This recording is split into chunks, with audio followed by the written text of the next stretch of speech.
It's great to be back for another season of Pirate football. Obviously, really excited about the opener. Having an opportunity to go up and play in an iconic venue like the Big House in Ann Arbor is going to be a great opportunity for our program, for our players and coaches. I think everyone knows what kind of team we're encountering. Most experts will tell you on paper they're the most talented team in the country this year, and they return a lot of experience off of a college football playoff team the last 2 years. They've done a great job building a tremendous program. We're very excited about our group. It's been a solid preseason camp, as we've discussed. The guys have been preparing for Michigan for about a week now. Really solid end to last week. Had probably, we did kind of a simulated game. It's all the situations and all the scenarios that can come up and kind of special plays and things like that. We did that on Friday. Easily as clean and smooth as I've ever had one go, and that's really a credit to kind of the focus and the character and the intent that our current roster has. So it felt really good coming out of last week. Had a short practice on Sunday, and then today's our heavy work day. Today and tomorrow will be the heavy lifting for this week, getting in all of our padded work before kind of sharpening up on Thursday with all of our late game scenarios and special teams and just kind of ironing out the game plan there, and then get ready for the trip on Friday. So excited about the opportunity to go up there and compete, and looking forward to getting to 12 o'clock on Saturday. Questions?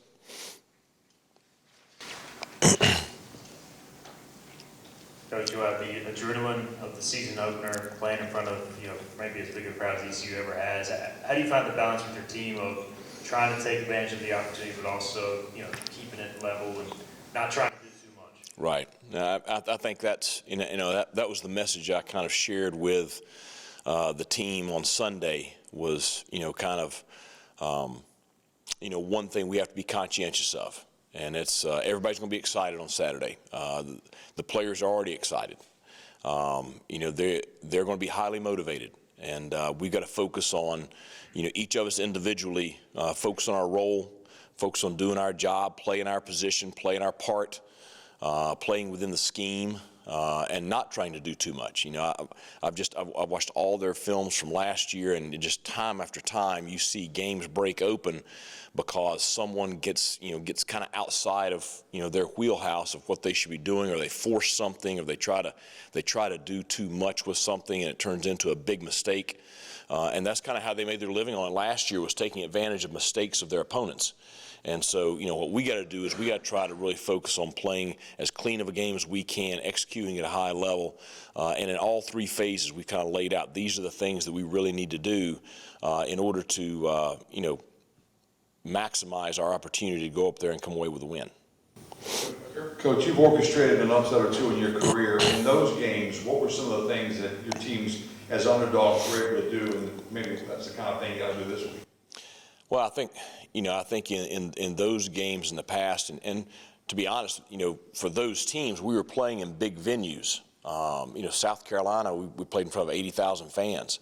And I think that our players from the start in those games, they didn't let the surrounding environment impact them. They stayed really dialed in to it's just another game. It's no different than wherever our home field is or whatever. And that's the reason we're going to the stadium on Friday, because we want to kind of check the box off on, well, this is one of the largest stadiums in the country, and this is going to be 110,000 in here, but still you're playing on the same dimensions and the same rules, and you're playing against 11 guys. And so just keeping the focus on doing the things that we do every day in practice, and just not letting the environment be too big for them. I know you try to avoid the outside noise, positive and negative, but right. If words like cupcake and layup are used, I mean, does that creep into the locker room, motivational stuff like that? no matter what anybody thinks on the outside, it's not going to impact what we do on game day. And it's the external expectations can never drive our internal motivation. And it's, you know, I've had the talking heads say stuff like that, and then they have to eat their words after the game.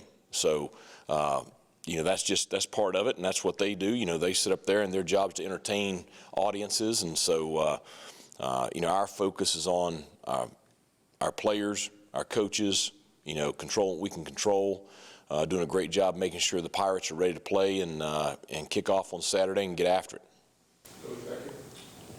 Can you talk about your special teams, the importance of special teams in a game like this, the hidden yardage, stuff like that? Oh yeah, no, it's going to be very important. You know, we talked about it this morning. You know, we've got to do a great job, whether it's, you know, your kicker, your punter, your coverage units, protections, whatever. We got to do a great job of trying to create as long of a field as possible for them. You know, each possession. You know, the more we can, you know, give them a long ways to drive in order to capitalize, you know, the more successful we're going to be. And conversely, you know, the better job we can do of giving our, you know, giving our offense, you know, great field position throughout the day. You know, the numbers just, you know, they'll tell you that field position is going to dictate, you know, your percentages as far as scoring on each drive. So controlling the field position through the special teams is going to be critical on Saturday. You know, you talked about the venue, you know, people's size. It's probably going to be pretty loud. I guess, what attention have you guys paid to the offense, just kind of getting those checks in, calls in, with Right. You know, so much noise happening around it? Well, you know, fortunately, we've got a lot of experience playing in loud environments. I mean, I don't think anything will ever compare to the Fargo Dome up in North Dakota. And I mean, I've been to the Swamp. You know, I've been a lot of different places. You know, BYU was very loud last year. You know, but you know, preparing for venues like that, you know, we try to simulate that in practice, trying to create during our team periods so much noise that it makes it hard for the kids to communicate, because that's what it's going to be.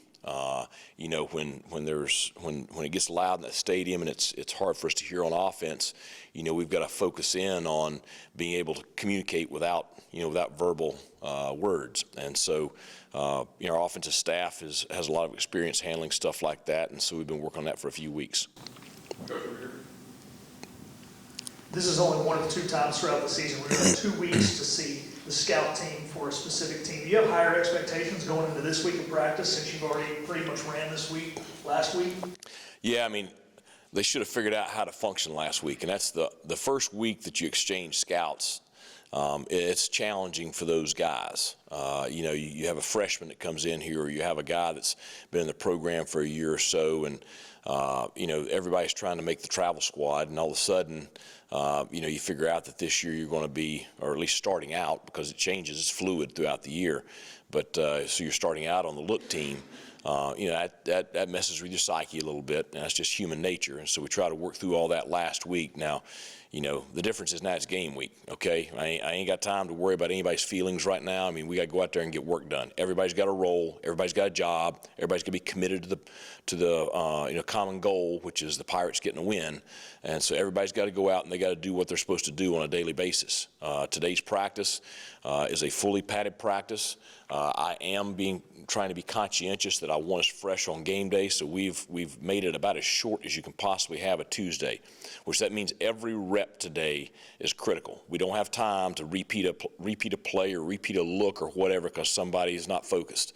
So you know, our focus today at practice is critical, and I do have very high expectations for it. Coach, in those games that you mentioned earlier, the big time games where you're the underdog, how important is offense and offensive control of the ball in this game in particular?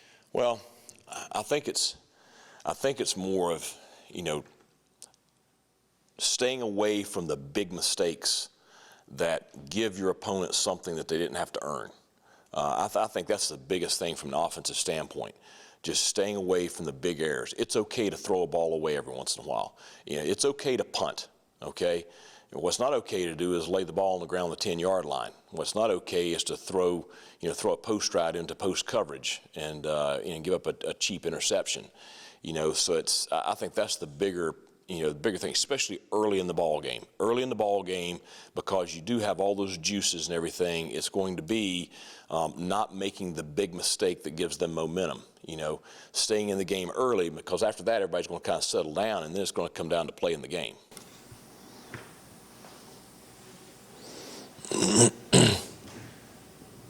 Coach, I asked you a media day about the quarterback situation, if you could name one, a starter. I got to ask again, or is that something you plan to take into game day? We're going to have 70 guys get on that plane Friday and head to Ann Arbor. And when we take the field on offense, there'll be 11 out there. And it'll be the same way on defense. And I'll tell you, every year that goes by, you always look and evolve and stuff. And I'll tell you, if you ask me to put together a depth chart, there'd be so many names on there, and I couldn't really tell you, this is a starter and this is not, because there may be a guy that might be listed on a depth chart as a 2, but he's going to be out there for the first snap. So technically he's a starter. And we're going to play a lot of guys on both sides of the football. We're going to play a lot of guys on special teams that have critical roles. And so, we know who's going to take the first snap. And everybody else will find out at 12:00, whatever the kickoff time is on Saturday. Your offensive line was a question mark going in, your comfort level with your O-line and your rotation you have going into this, how are you feeling about them this week? Well, I think we found 5 guys that are working together pretty good right now for the last couple of weeks, and we've moved some guys around. I think we found our next, 2 or 3 guys that we're going to, use in the rotation. And again, just like everything else, that's going to be a fluid process throughout the year. But I think we know who our group is going into this game. Now, they're going to be challenged as much in this game as any game they'll have this year. You're facing arguably the number 1 defense in the country with 8 of 11 starters back from that team last year. So, you're facing a great challenge, which is fantastic. You find out exactly what you are. I think that the coaches have done a great job of game plan-wise putting together, a plan that's going to allow our guys to have success and allow our guys to go out there and compete. And the big thing I want them to do is playing fast and not thinking and not being hesitant. You just mentioned playing a lot of guys probably on Saturday. Is that just because there's still some evaluating to do, or is that just sort of a testament to the depth you guys have and feel comfortable playing a whole bunch of different guys? No, I think it's number one. It's a blessing to have the depth on this roster that we have, and I think a lot of guys have earned the right to play. Number 2, I think it's going to be a necessity. When you get in these ball games and you're facing fronts that have the size that we're going to see on Saturday, if you don't play a lot of guys, they're going to wear you down. Fortunately, like for example, our defensive front, we have quality depth and we have a lot of guys with experience. And our goal is to get those guys into the second half fresh, and that way we can play at a high level throughout the game.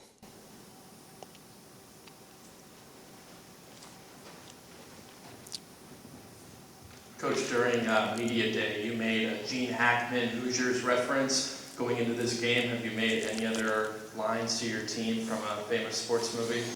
Nah, it's just, the whole point of that was, we're, like I said earlier, we're going to try to check the box on the venue on Friday, and that way it's not an issue on Saturday.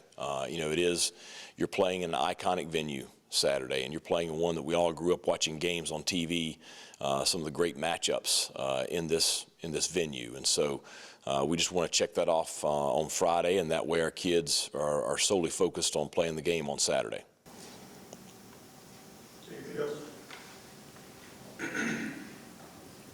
Coach, just curious, with the Michigan's coaching situation, Harbaugh obviously sitting out and the OC, from a prep standpoint, does that change anything for you guys, or is it more just, outside noise you don't have to worry too much about? I'd rather them sit some of those players out. So, you know what they have coming back. I don't think it will impact their scheme at all. They have an experienced play caller that'll call the game on Saturday. We know him a little bit, and I'm sure that they're coaching the team throughout the week. So they're going to put the game plan together. They just got to have a couple of guys implement it on game day. So I think it'll have a minimal impact on the game overall.